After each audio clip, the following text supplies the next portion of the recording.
American Football Stories is brought to you by Coach Paint. Coach Paint is a great tool that allows us to add graphics to player highlight clips similar to the graphics you see on TV. Coach Paint offers the ability to clearly tell a straight video while increasing retention of information in a shorter amount of time. Up your game with Coach Paint today.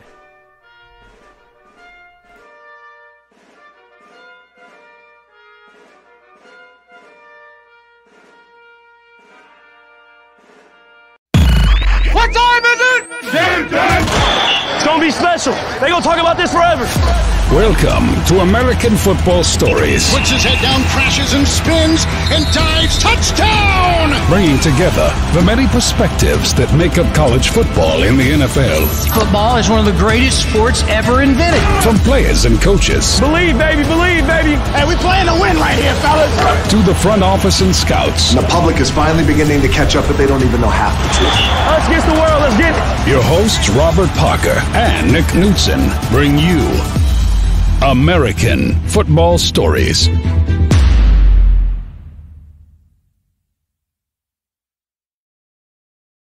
Welcome to the American Football Stories podcast brought to you by Coach Paint. My name is Nick Knudsen. My co-host is Robert Parker. Today is April 26, 2021. Our guest is Ourlads NFL Scouting Services General Manager Dan Shonka. Dan, thanks for coming on tonight.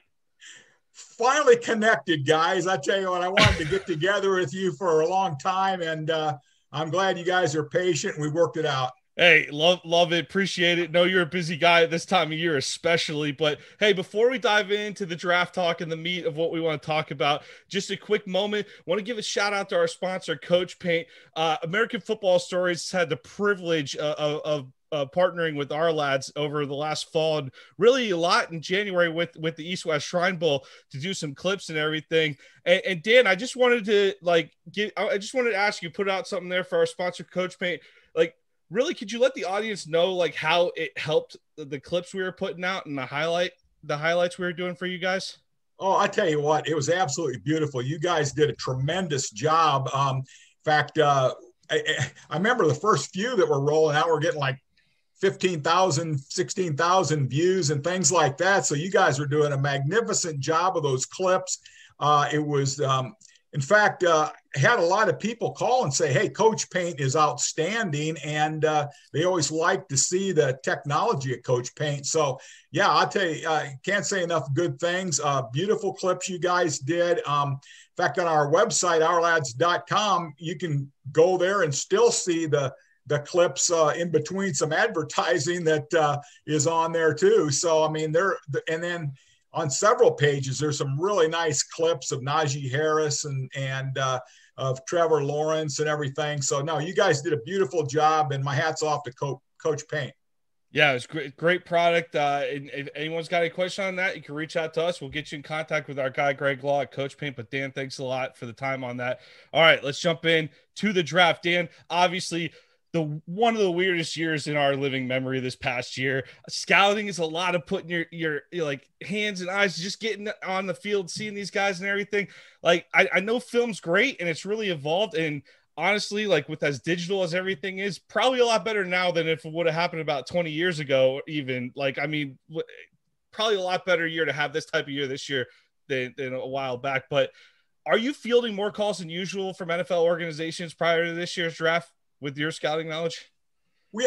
Yes, but I think that, in fact, I didn't have any this year yet, but usually I get a call or two during the week and having me break ties between the coaching staffs and the, and the scouts, and like a personnel director would call me and say, hey, Dan, how'd you like this guy? Or we saw the guide, and, you liked it this way. And not that it carried any weight, but also had one team one year called, said, hey, were you in our draft room? Our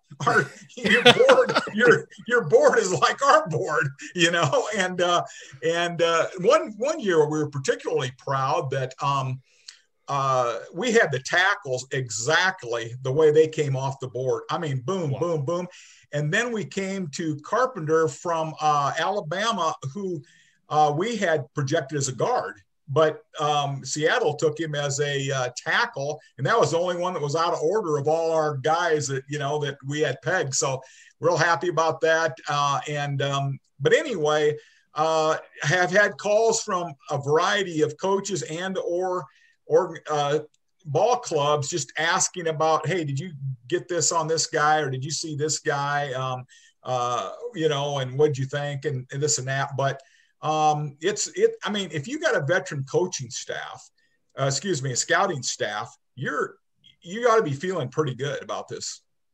How hard is it, especially with a year like this year where we saw the conferences play different levels of games too, not the same amount at different times and everything else, to evaluate? I'm going to throw out a name for you. Walker Little, tackle from Stanford, highly regarded high school recruit, had some injuries, had some missed time on the field. A guy like that, do you weigh his potential over his production, or like how much of that is dangerous to give too much weight to the potential? Yeah, it is. Potential is short for he has not done it, and you like to see a guy that's, ideally you want to see these guys play for 3 years minimum and maybe 4 years. And you got a really good feeling about him when you draft him. You feel great. But obviously this year has been different. Now, Walker Little, I really liked him before he got injured. We were looking at a couple of years ago because we figured he was going to come out. And in fact, I want to say it was the Northwestern game he might have got hurt in. But he's a terrific player. Now his stock will probably go down a little bit, but there's a lot of tackles this year. There's a lot of offensive tackles out there this year. So that will affect how you select a guy. And some teams will say, well, this guy played this year, that guy didn't. We got him pretty close on our board. We'll take the guy that played. But I think Walker Little, as long as he's healthy, and of course that goes with any player, he'll be a good football player. Well, we'd like to thank you again, Dan. Thanks for joining us. Just like you said, we were patient kind of getting you on the show. And another player that I kind of want to dive in that's kind of getting a lot of buzz generated with his name is Xavier Collins, the linebacker out of Tulsa.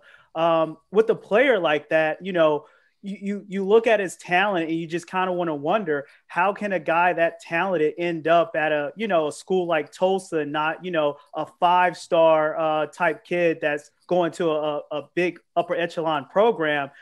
With that being said, do you feel that players that do not play at the upper echelon Power 5 have a disadvantage at the next level in regards to, Xavier Collins maybe not getting the coaching that, you're getting at Alabama or the Clemsons or the Florida States of the world? How do you think he will transition on the next level, Dan? Yeah, I tell you what, Robert, good question. No, I think that he'll be fine. And guys, every school, those non-Power 5s get a guy like that every so often, because I'll tell you, the scouting services out there for the high schools and whatnot, they make a lot of mistakes, and the guys, they mature physically. Some of it, like Carson Wentz, here's a guy that was 5'11", 155 pounds. He was like a junior in high school. And then he shot up his senior year, and he didn't go to any of those Nike camps and all that stuff. And I think the people that do a good job of recruiting and scouting get guys like Xavier Collins. And Collins, he's that old school linebacker, that big guy that can come downhill on you. He does well laterally. I think he needs some work on coverage and things, because he had 4 interceptions, but frankly, a lot of them were thrown right to him. And but he was another one that just matured physically once he got to Tulsa. And then, some of these programs, the non-Power 5s, have real good weight programs and things. And the guys just, hey, that's what they live for, to try to get in the NFL. So they're in there working. And this guy's legit, 6'4" and about 260, runs 4.6 something. He's a monster. And but his instincts might be a hair off, but he sees it, he goes, gets it now. He sticks his foot in the ground and boom, he's after it. So, no, he's he's a good player, Robert. And in the old days, he'd probably be a Sam linebacker, where he'd lock up onto a tight end, carry him up the field, things like that. Now with a lot of the 4-2 scheme, he'll be inside or maybe walked out into a slot tight end, depending on their scheme and, how they want to use them. Well, and just to piggyback off that, Dan, we talking about the Xavier Collins of the world. You mentioned Carson Wentz. We're actually seeing Trey Lance, a lot of buzz from a lower tier school. And for your opinion, which position has the toughest time making that jump from the lower levels to college football to the NFL? Well, I think quarterback will be one of them. Even though I tell you, I got a chance, to see Trey Lance last year live, and guys, he's a man now. I mean, he's really a good football player. I mean, they're not just, talking junk of him being up there in the top 10, because I mean, he's a live one now. Smart guy, strong guy. He may have the strongest arm in this draft.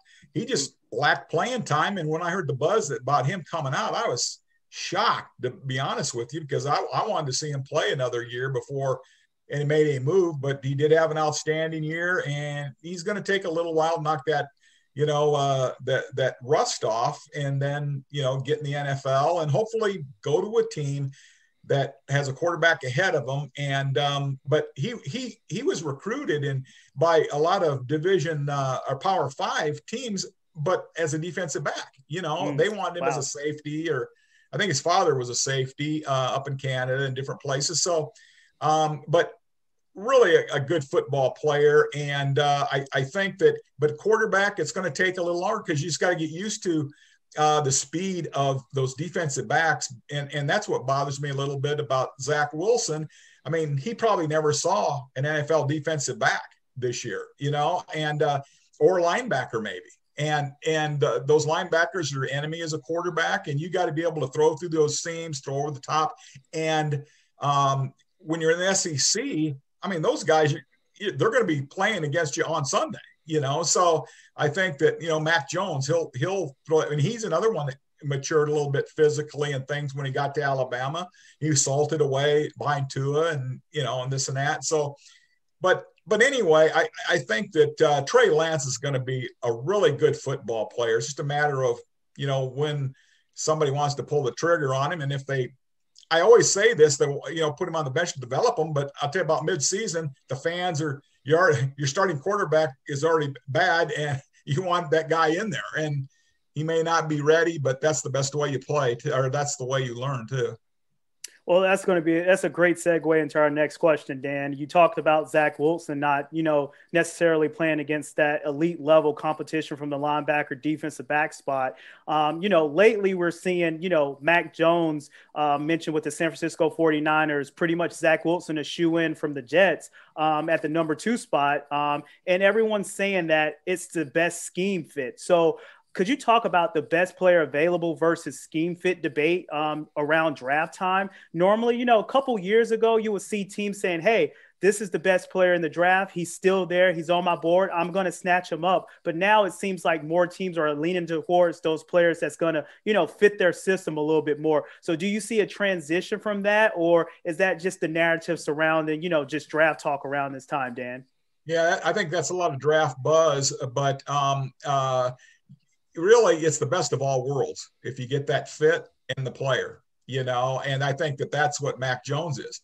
He's a perfect fit for the 49ers. Now, hopefully, if that's their decision, then because I think they think he's a perfect fit too. And just a matter of, I'm sure what Kyle Shanahan's thinking is, do I want to add another dimension of maybe the RPO where, we got a runner like a Trey Lance or a Justin Fields and put him in there, because they won't have the pinpoint passing that Mac Jones has. I mean, to me, accuracy is ball placement, really. Because when you're running those slant patterns and things like that, he always leads his receivers, and they're not on the back hip or the back shoulder unless he wants a back shoulder throw.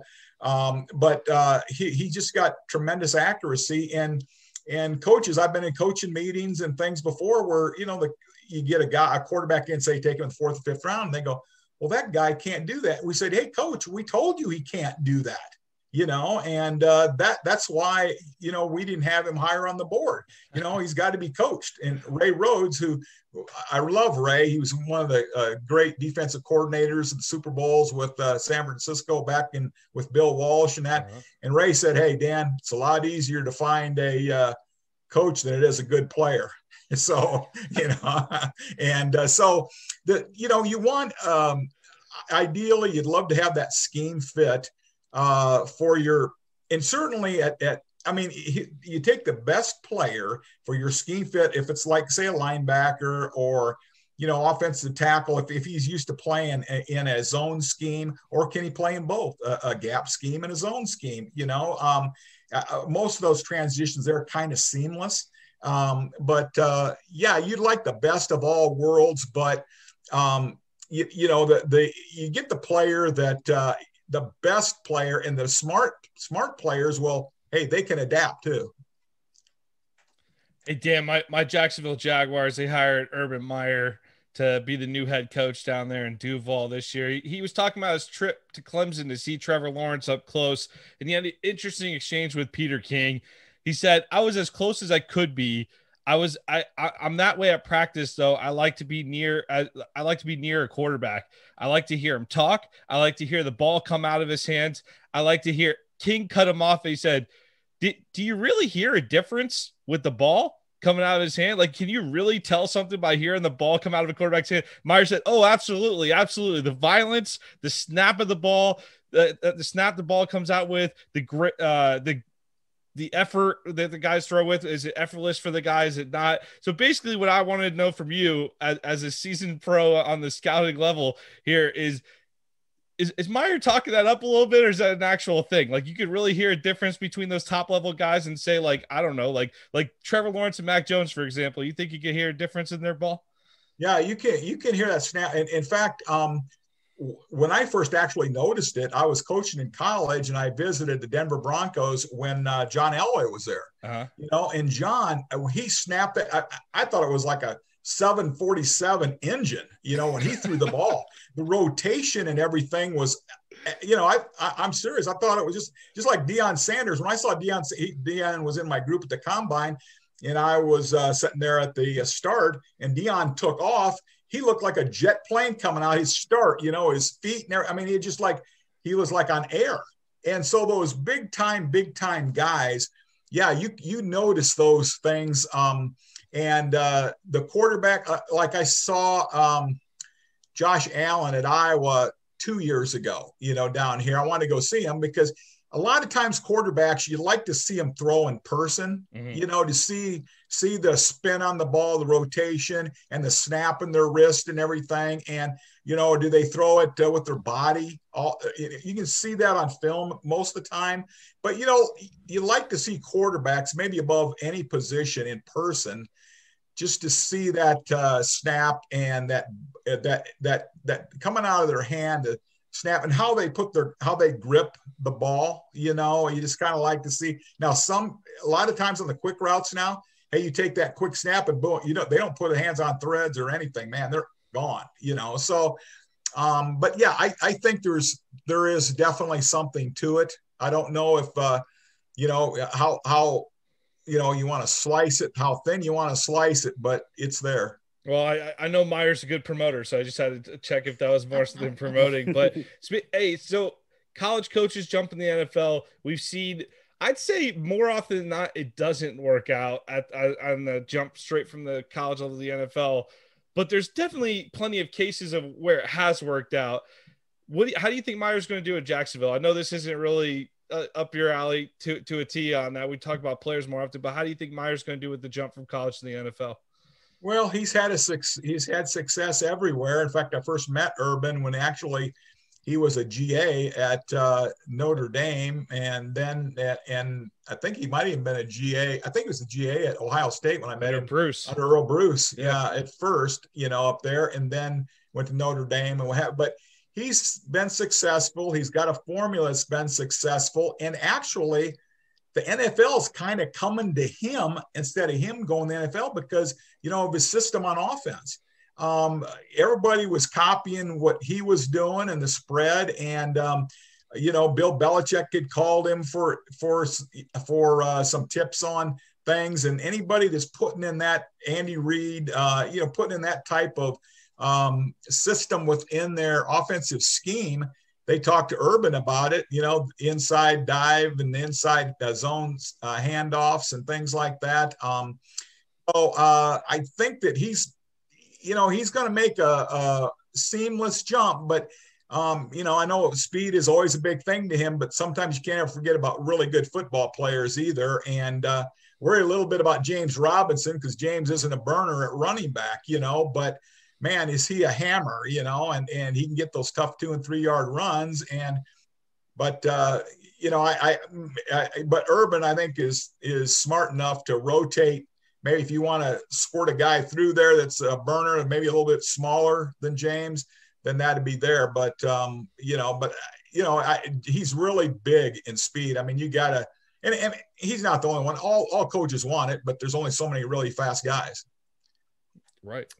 Well, just to piggyback off Nick's question, Dan, we talked about the scheme fit, early on in this segment, and you mentioned Urban Meyer. It's a copycat league. We all know that, and they drafted a player last year in Laviska Shenault. So, do you think Urban Meyer has that weapon in Laviska that he's gonna, maybe run out the backfield and kind of be that change of pace with James Robinson there? He very well could. I mean, Shenault was a terrific player when he played at Colorado. He had a lot of injuries, different things, but he's a great guy, a great person. I mean, can't say enough good things about him. So, I think Urban Meyer is he's gonna surround himself with the only thing you have to worry about him, I think, with like several coaches, is burnout. I mean, he's gonna burn the candle at both ends, and I hate to say it, but that's what it takes to succeed in the National Football League. And he's going to be sleeping in the office and he's going to be doing that stuff. And but yeah, I mean, though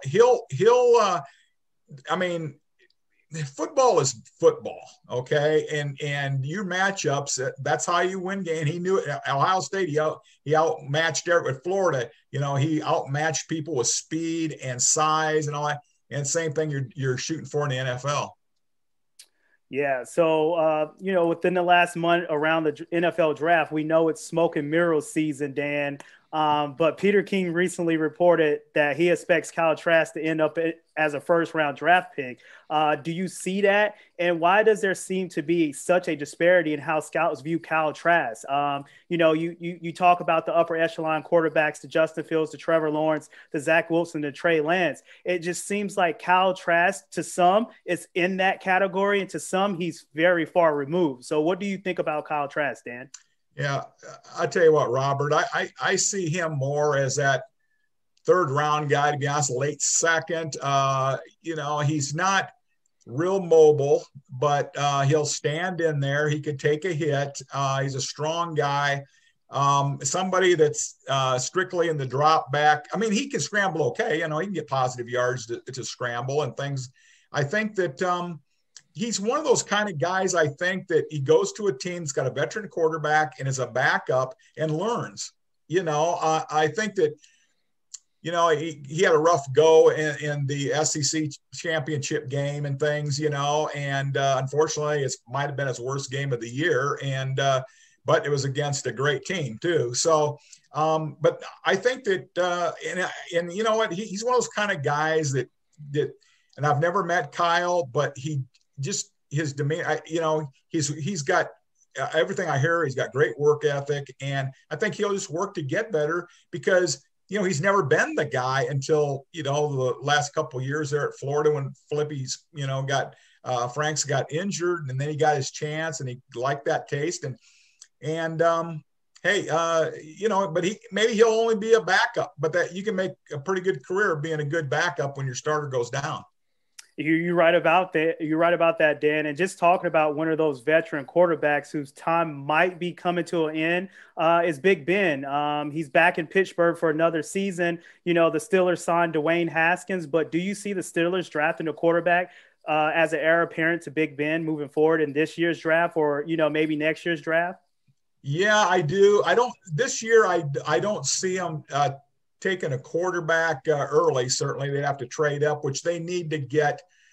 They got to fill a few holes where they're, it's center, the running back, get a running back to take the pressure off of Ben. But maybe somebody in that, I don't know if Davis Mills will be there when they want to draft him. Maybe they'll take him in the, 4th or 5th round. And I tell you what, I don't think we're ready to throw out Haskins with the trash yet. The guy's got some talent. He just got to mature. And maybe we'll have our guy Kevin Dobson go take him behind the shed and work him over or something, they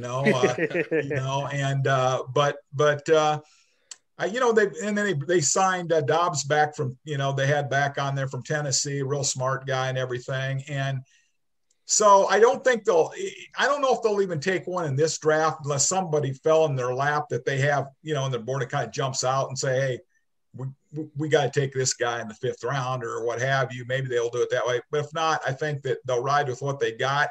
And then next year, which I'll tell you right now, it's not burning things up, but there's not a whole lot of quarterbacks on the horizon next year. Howell maybe from North Carolina, but not, there'll be some, but, maybe not as good as this class here.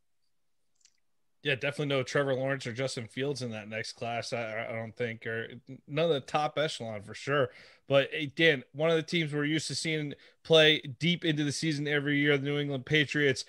Obviously, you lose Tom Brady. You have one of the most impacted rosters by COVID opt-outs last season, too. Puts Belichick in a tough spot, and yet they were still sneaky competitive. They're hanging around. They're even talking about a playoff run late in the season, but couldn't quite get there. Not enough offensive firepower. Dealt with some injuries late. Kind of derailed them. What does New England have to do? We saw them make a big push in free agency. The tight end signings were phenomenal. But Kyle Van Noy comes back to New England too after being released by Miami.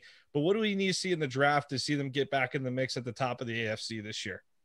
Well, they spent $136 million on free agency, and so that, which is very unlike New England. I think they spent the last 20 years budget this year, and I mean Tom Brady covered a lot of mistakes, and I don't know if they'll take a move up. Say, for instance, a quarterback, maybe Mac Jones starts dropping a little bit. They may try to make a move up to 7 or 8. I don't know. I think that with Denver at 9, I think Denver would like to have one of those quarterbacks, and that's why they might have to get above Denver. And I think Detroit's willing to back out of there because they can get, they need more players, and they can get probably the player they want if they move up. But I think that their offensive line. Remember Big Michael Onwu that we had there at the East West. Wow. I mean, I cannot believe he lasted so long in the draft. I mean, that guy is a tremendous player, great feet, thick all over, and he was one of the top 3 offensive rookie linemen this year. It just amazed me that. What did he go to, the 5th or 6th last year? 6. I believe it was 6. Wasn't it, Robert? Yeah, 6. And and they put him out at tackle. Now he played guard at Michigan, but anyway.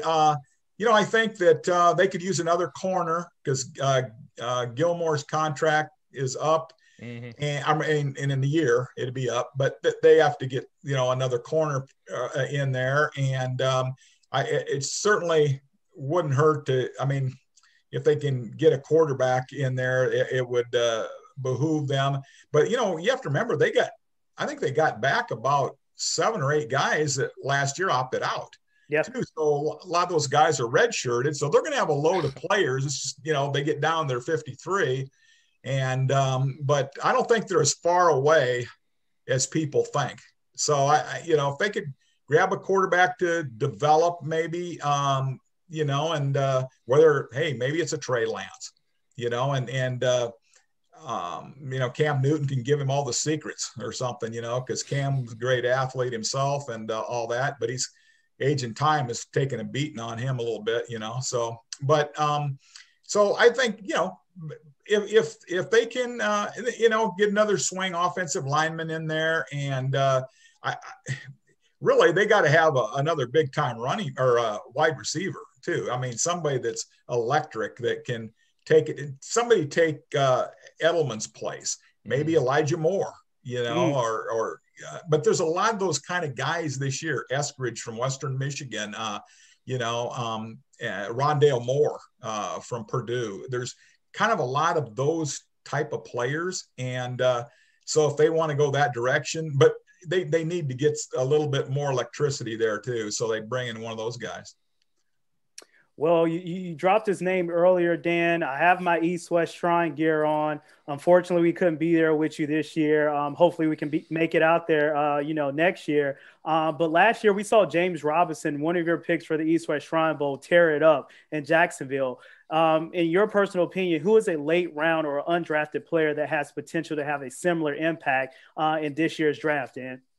Well, a guy that I like a lot and is Brandon Smith from Iowa, a big receiver.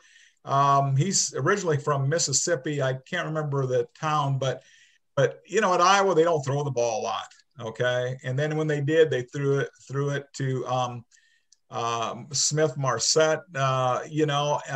But something about Brandon. In fact, when I was calling him about the East-West stuff this year, he hit FaceTime on me, and we're both driving, and he had his in the thing. So, hey, you got to like a guy that hits FaceTime when you're calling to talk to him, And I got the chance to see him for a couple of years at Iowa, and he made spectacular circus catches. He's a great athlete. He's about 220 pounds, about 6'2" and change. He'll light you up. He'll stick his helmet right in your ear hole if that's legal anymore. But he's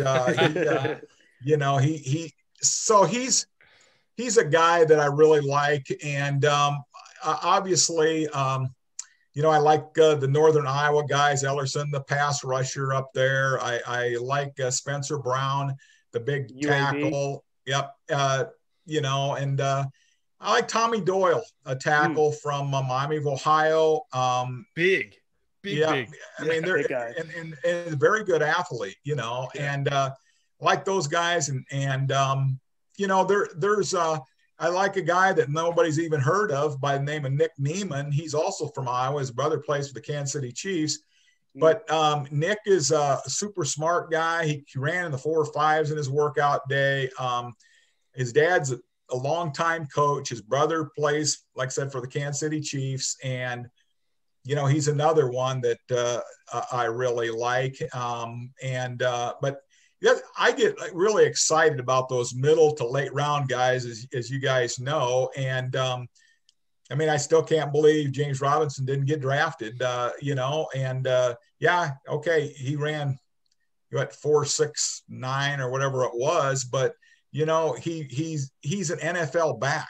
He gets those chunk yards, and you look at it, and there's not that many long runs by running backs in the National Football League, and unfortunately he would have probably shattered all the rookie records, except he missed the last 2 games. And, I think it was the full last 2, was it 2.5 or just last 2 games? The Jaguars are trying to get a blonde haired quarterback. Last couple of games, just gotta keep that in mind too. We're trying. It was trying to get a guy by the name of Trevor Lawrence down to Duval. But with that being said, that's pretty impressive that you're holding your undrafted rookie running back out to kind of get that number 1 pick. That just speaks of the talent that James Robinson has. Yeah, and they did throw him the ball some. That's what I like too. But James is, but there's guys like that. In fact, this year, darn near 300 players that could have came out for this draft went back, and about 100 maybe 100, 150 of them might have had draftable grades, believe it or not. Low round or priority free agent or what have you. So next year should be loaded, And I always like the late round free agent guys. That another guy, Landon Young from from Kentucky is another one that I really like, and so really, again, I'm big into smart and athletic, and Onwu was like that. Kevin Dobson was like that. I mean, he was just country strong guy. And you saw that during Pro Football Focus had him as their top guard whenever he played, I think in the whole league, and not only a rookie, but so I think that was one thing great, you guys, when you were there, you got to see that, hey, we kind of knocked it out of the park, even on the Senior Bowl guys, that we had more than the Senior Bowl. I think the final 5 were 2 East-West guys, and Dodson and Onwu, and then there was 2 juniors, which weren't eligible for our game, and 1 Senior Bowl guy was like the final 5 of the rookie offensive linemen, so had really, and James Thuney came out of our game, and Brandon Brooks, and we always had great offensive linemen that, in fact, at one time we had several players, including Justin Coleman, who was a corner, didn't get drafted. He was the highest paid nickel guy in the league at one time. And I don't know if he's not in Detroit anymore. I think he went somewhere else now. But anyway, we had, a lot of really good football players. And but hopefully we'll have another group again this year. Well, hey, if you guys want that knowledge, you can go out and get the Ourlads guide that just came out a couple weeks back here. Rob and I got our copies last week. We've been reading it nonstop, getting ready for the draft. Dan, we appreciate those copies too, man. It's been a great read. Had a great weekend checking out a lot of that stuff. But Dan, is there anything else you'd like to plug before we get you out of here? No, that's the fans can still go to our website at ourlads.com, and they can order a PDF copy. And get it right away. Boy, the mail service, depending on what part of the world you live in, is guys, it's crazy. Now, it's crazy that in England, in Australia, they got the book before some people in California or Chicago, and we're in the middle of the United States. I mean, it's unbelievable. Yeah. I mean, in Philadelphia, they had 2 big boxes. Fortunately, the NFL office got our guides okay. They get about 60 of them or so for the draft, but they got theirs, and they're still waiting in Philadelphia, sitting on the dock 6 weeks, or 6 days, from when they were supposed to be delivered. So, but anyway, that's why I have the PDF. Yeah, you guys got to put some cash in some guy's hand or something like that if they're sitting out the docks there, Dad. This is another quick story, but one year somebody called to say, "Hey, are the guides out yet?" And I said, yeah, they went out, like 10 days ago or something. He says, well, I was wondering because there's a postman sitting on the dock there in Philly reading one, So anyway, that's why we had to do some PDFs so we could, the fans could read it while they're waiting for their PDF or waiting for the hard copy. That's great. That's great. Well, Dan, we really appreciate it. NFL Draft is among us this week. I'm sure that'll be a relief for you too for a little bit. But then we get to break it all down next week, so that'll be a lot of fun. But hey, we appreciate taking the time to join us. Dan, Shonka of Ourlads, everybody. We'll send it out with a word from our sponsor, Coach Paint. Thank you, guys. Thank you, Dan. Thank you very much. Great. Hey, great being with you guys. American Football Stories is brought to you by Coach Paint. Coach Paint is a great tool that allows us to add graphics to player highlight clips similar to the graphics you see on TV. Coach Paint offers the ability to clearly telestrate video while increasing retention of information in a shorter amount of time. Up your game with Coach Paint today.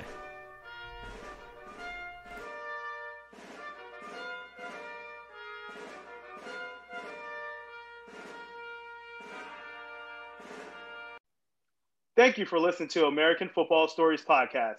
Please subscribe to our YouTube channel, American Football Stories. We are working to grow our network on YouTube and we'd love to have you subscribe. You can find us also on Apple Podcasts, on Twitter at American FB Story, and on our website, AmericanFootballStories.com. I am Robert Parker. My co-host is Nick Knudsen. This has been another episode of American Football Stories.